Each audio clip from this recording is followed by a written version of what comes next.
What's good, everybody? It's Robo back with another video, and today I've got my final part of my top 100 players in college football series for 2024. I have some other preview videos planned before we get started with the season later on this month, but with this series, each part is 25 players, so if you missed the first three, feel free to go back and watch those first. But without further ado, let's go ahead and get back into the rankings. Trey Harris transferred to Ole Miss from Louisiana Tech in 2023 and got off to one of the best starts we've seen in a while, catching 4 touchdowns in week 1. He finished the year with nearly 1,000 yards and 8 touchdowns, but I think we see even bigger numbers for him this season. He's got great size at 6'2" and uses it to his advantage as he's such a gifted contested pass catcher. This Ole Miss offense has a ton of weapons, but I'm pretty confident in saying he's the most talented guy in that room. They'll probably be thinking about using their timeouts. Harris makes a man miss! Shedeur Sanders is a top 25 player in college football for me entering the year. I think he's got a real shot to outperform this ranking based on how the season goes. But regardless of the team record last season, there's no denying his talent. His ball placement, touch, and accuracy are all extremely advanced for a college quarterback. 27 touchdowns and just 3 interceptions is incredible no matter how you spin it. But for Colorado to be competitive in the Big 12 this season, he's going to be much smarter without taking avoidable sacks behind an improved offensive line this year. Sanders again, he's elusive. He's going to let it fly, and it is caught by Hunter. I've been ridiculously high on Evan Stewart before he even played a snap at Texas A&M, but unfortunately to this point he's dealt with some injury issues and it hasn't gone completely to plan for him. Still, putting up over 500 yards in 8 games last season is pretty strong, but now at Oregon for 2024, I'm expecting his elite talent to be on full display. He's a truly dominant route runner and has an incredible ability to separate off the release. He can go up and win a jump ball as well. He just needs to stay healthy this season. Oh, what a grab. We're looking to the corner. Cam Ward is someone I may be a bit higher on than consensus, but I just love what he brings to the table for an offense. Similar to Shedeur, the team record was not there at all last season, but I don't think Ward deserves the blame just as Sanders doesn't. He's been a consistent passer, throwing for 7,000 yards and a 48-16 touchdown interception ratio in the last 2 years at Washington State. And he's now surrounded by a much more talented group in Miami, so my expectations are pretty high for what he's capable of this season. Kyle Williams. Back to pass. Got him going deep. Colston Loveland is far and away the best tight end in all of college football this year, and I'm expecting a massive year for him as the #1 receiving option in that offense. With the amount of turnover on that side of the ball for Michigan, he's going to be a safety net for Alex Orji, but with a ton of big play potential with his catch radius and after the catch ability in the open field. I would not be surprised to see his name get called in round 1 next year. Edwards, they pitch it to him. Edwards wants to throw it. Wide open. He's got his man. McCarthy pulls it and finds Loveland over the middle. And the tight end galloping deep in the Husky. I was really high on Jalen Milroe entering the year last year, and it got off to a rough start, but after an unjustified benching, he responded to adversity in a huge way, finishing the year with an SEC title, playoff appearance, and a 6th place Heisman finish. He threw only 6 picks on the year, with 3 of those coming in September, and now got another offseason to refine his ability as a passer. He's got the arm talent to lead this Alabama team to wherever they want to go, as long as he continues to progress his accuracy. Milroe gonna go deep. Lays it out there, and he's got Bond for Milroe.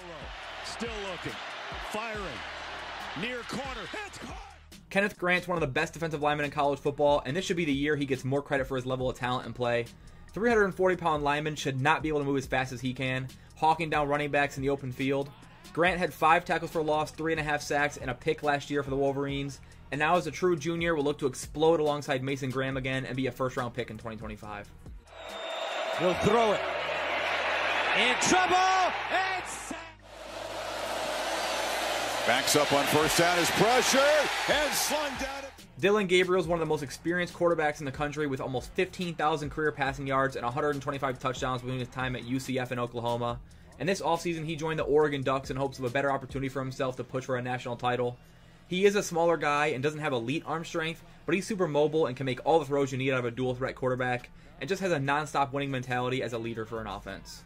Play fake. Gabriel in the pocket. Gabriel going deep. Left sideline. And Gabriel. Touchdown. Benjamin Morrison is a truly elite cornerback for the Fighting Irish, and in my opinion, a near-lock top 20 pick in the upcoming draft. A 6-interception freshman season burst him on the scene in 2022, and in 2023 he was lights out again with 3 picks and 10 pass deflections, as well as finishing top 10 in the country in passer rating allowed. He's got decent size as well as combined with his instincts and ability to go get the football. I think 2024 is the year he lands on first-team All-America along with Will Johnson at Michigan. Brennan Armstrong on the Wolfpack. Firing one deep. Single coverage. Jump ball. Look at his eyes the entire time tracking the football. Never even looks at the wide receiver. Quinn Ewers is my number 2 quarterback entering the 2024 season, but as you can tell, there really is no tier gaps between several guys in this range. I just think to this point, Ewers has shown more than enough arm talent to be worthy of this ranking, and now he has the experience to help him become the dominant quarterback Texas needs him to be in 2024. He's got a new crop of receivers this season, but the room is really talented, so I would not be surprised to see him end up in the Heisman race this season. Ewers throws it, man, open in the end zone. Abdul Carter has played linebacker through the first 2 seasons of his college career so far, but in 2024, Penn State will be moving him to edge rusher, looking to take advantage of his potential as a pass rusher with freak athleticism and an elite motor. So far, he's been an elite run defender who can explode to the ball in the short game, and we've seen him make plays deeper in coverage as well. But I'm really looking forward to seeing how dominant he can be off the edge, maybe a bit similar to Chop Robinson in 2023. Standing strong in the pocket, delivers over the middle, and it's intercepted by Abdul Carter. Harold Perkins was the talk of 2022, coming into LSU as a true freshman and absolutely dominating as a pass-rushing linebacker. And then in 2023, his hype slowed down a bit as LSU had different plans for his fit in their defense, moving into linebacker full-time, but he was still a dominant player on the field, finishing 2023 with 5.5 sacks and 13 tackles for loss. His freak athleticism allows him to dominate no matter where he's lined up, but it'll be interesting to see what he can do for LSU this season. 1 of 3 that they'll rotate in a tackle, and Mertz lost the football. It's up with the big... Malachi Starks is one of my favorite safety prospects in a really long time. His blend of speed, IQ, coverage, and ball skills is incredible and really allows him to play all over the secondary for Georgia. Last year, he racked up 53 tackles, 3 picks, and 7 pass deflections, and landed on first-team All-America as just a true sophomore. I think long-term, his fit is where he's currently at, which is safety, but his versatility as a defensive back is really what makes him so valuable. He's got an open receiver, but that ball dripped. Thorne throws late, intercepted by Georgia. Going the other way is... Caleb Downs made his impact known immediately as a true freshman last year for Alabama, and then became the most sought-after player in the country when he hit the portal after Nick Saban retired, and he chose to head to Ohio State this season. As a player, Caleb has shown elite instincts and IQ at such a young age and has excellent coverage skills in the secondary, which eventually led him to the SEC Freshman of the Year award, as well as second-team All-SEC in 2023. Aggies playing with QB2 now. Rogers taking a shot, picked off. Caleb down. Deion Walker is another freak defensive tackle prospect who we've seen display unbelievable athleticism and explosiveness on the field. I think there's a very realistic chance he's a top 10 pick in this upcoming draft. He's 6'6" on the interior and has a good mix of pass rush moves, strength, and power on the inside. And we've even seen him drop into coverage before. 7.5 sacks coming from the interior as a true sophomore is just unbelievably dominant. Mertz is doing some things better in this offense to keep them on schedule. Play action, maybe a holding. Facing a 3-man rush from the Wildcats and sacked. Tetairoa McMillan is my number 2 receiver in the nation entering this season. At 6'5", his combination of elite size, route running, and ball skills make him one of the most dominant players in the country on a weekly basis, and he's a surefire first-round draft pick. He started as a true freshman for Arizona in 2022, and last season as a sophomore, he made third-team All-America after a 1,400-yard, 10-touchdown season, and it's definitely possible he improves on those numbers even more in 2024. Delora, eyes downfield, trying to find McMillan into the seam. Carson Beck is my top-ranked quarterback in the country entering this season. I do think he can be up for debate, but I really like what he showed last season considering it's his first year of real action. He threw for nearly 4,000 yards and a 24-6 touchdown to interception ratio, and flashed just a little bit of mobility, rushing for 116 and 4 more touchdowns. I think he's got a really strong ability to control his touch on his passes while also having a fairly strong arm, and he has elite ball placement in the short and median areas. Kendall Milton in the backfield, but it's back to throw on first down. He's going to air it out long. And Arian Smith is... Texas left tackle Kelvin Banks Jr. is my second-ranked offensive lineman entering the 2024 season. Because of his dominance in pass pro the last 2 seasons, he's an elite athlete for the position, especially considering his 6'4", 325-pound frame, being super mobile and quick enough to protect against all types of rush moves, and Texas uses athleticism in a number of ways for their offense. He's a huge factor of how successful they've been and will be this upcoming season. Really showing tonight. Ollie Gordon's a top running back in college football this season, just as he was last year, coming home with the Doak Walker Award. At 6'2", 225, he's got incredible size for a running back combined with elite speed, vision, and elusiveness as a ball carrier. Last season's 2,000 scrimmage yard, 22 touchdown performance landed him 7th in Heisman voting, and have people expecting him to contend for the award again this season, especially if Oklahoma State can compete for a playoff spot in 2024. 4th straight win. Ollie Gordon keeps the play alive, and the spin. Down. Here's Gordon again. Jump cut in the hole. Bust it to the outside. And Gordon.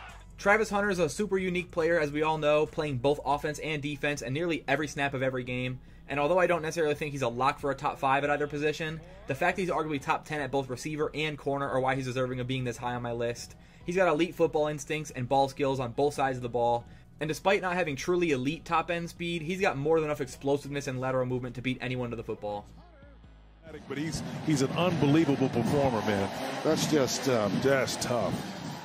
LSU's Will Campbell is a top offensive lineman in the nation this season and honestly has an argument to be even higher on this list. He's the type of offensive tackle who goes top 5 in an NFL draft, super athletic with a huge frame and a ton of power and strength to hold blocks on any type of defender. He's an extremely physical blocker and does not take any plays off for his offense, always looking to take somebody out of a play. To Ryan Thomas Jr.